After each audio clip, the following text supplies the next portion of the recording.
মূল্যে বোর্ডে 2020 সালে আসছিল, এটা সঠিক উত্তর। তো এটা আমি সমাধান করে দেখাবো।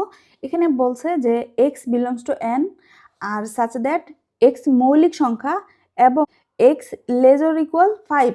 এই কথাটার মানে হচ্ছে, দেখো 3টা শর্ত এখানে দেওয়া আছে। একটা হচ্ছে যে x এর মান n এর মধ্যে থাকতে হবে, x বিলংস টু n। এই কথাটার মানে হচ্ছে x এর যতগুলা মান বের করব সেই মানগুলো n এর ভিতর থাকতে হবে। এখন তোমরা চিন্তা করতে পারো nটা কি। nটা হচ্ছে পৃথিবীর সকল ধনাত্মক স্বাভাবিক সংখ্যার সেট, মানে হচ্ছে 1 থেকে শুরু হবে। 0 কিন্তু স্বাভাবিক সংখ্যার ভিতরে পড়ে না। তাহলে হচ্ছে 2, 3 ধনাত্মক সংখ্যা, 4, 5, 6, 7, 8, 9, 10 এইভাবে যত লক্ষ লক্ষ কোটি কোটি পৃথিবীতে ধনাত্মক সংখ্যা আছে সবগুলো সংখ্যা কিন্তু এই n সেটের ভিতরে মানটা থাকতে হবে। এটা হচ্ছে একটা শর্ত। আরেকটা শর্ত হচ্ছে x মৌলিক সংখ্যা হতে হবে।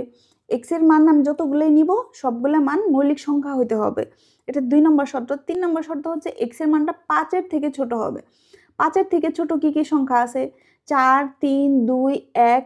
এবং যদি আমরা আরও চিন্তা করি 0, -1, -2, -3 এভাবে যেতে থাকবো, বাট আমরা 0 নিতে পারবো না, 0 থেকে মাইনাস কোনো মান নিতে পারবো না, কারণ এই যে আরেকটা শর্ত দিয়ে দিছে x এর মানটা n এর ভিতরে থাকতে হবে। আর n হচ্ছে 0 আগে কোনো সংখ্যা নাই। যে এই যে সংখ্যাগুলা, এই সংখ্যাগুলোর ভিতরে মৌলিক সংখ্যা যে কয়টা আছে ওইটাই হবে এই সেটটা তালিকাবদ্ধ দিই। তো এখন আমরা যদি চিন্তা করি, দেখো 1 কিন্তু মৌলিক সংখ্যা না। তো 1 কেন মৌলিক সংখ্যা না? মৌলিক সংখ্যার সংজ্ঞা হচ্ছে যে কোনো সংখ্যাকে 1 এবং ওই সংখ্যা দ্বারা ভাগ করলে ভাগ যাবে, আর অন্য কোনো সংখ্যা দিয়ে ভাগ করা যাবে না।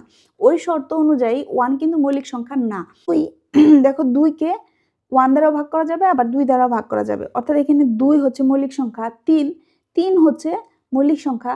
4 যদি নাও, 4 কিন্তু মৌলিক সংখ্যা না, কারণ 4কে 1 দ্বারা করা যাবে, 2 দ্বারা ভাগ করা যাবে এবং 4 দ্বারাও ভাগ করা যাবে। অর্থাৎ 4 কিন্তু মৌলিক সংখ্যার ভিতরে পড়ে না। আবার আরেকটা সংখ্যা নিব 5 এর থেকে ছোট বাট 5 এর সমান নেওয়া যাবে, অর্থাৎ আমরা 5ও নিতে পারবো। অর্থাৎ 5 কিন্তু মৌলিক সংখ্যা। 5কে 1 দ্বারাও ভাগ করা যাবে, 5কে 5 দ্বারাও ভাগ করা যাবে। ওই ক্ষেত্রে 5 কিন্তু হচ্ছে মৌলিক সংখ্যা। তো এখানে কিন্তু 5 এর বেশি আর নেওয়া যাবে না। তার মানে কি, এখানে 2, 3, 5 এটা কি গ নাম্বারটা। এই গ নাম্বারটা হচ্ছে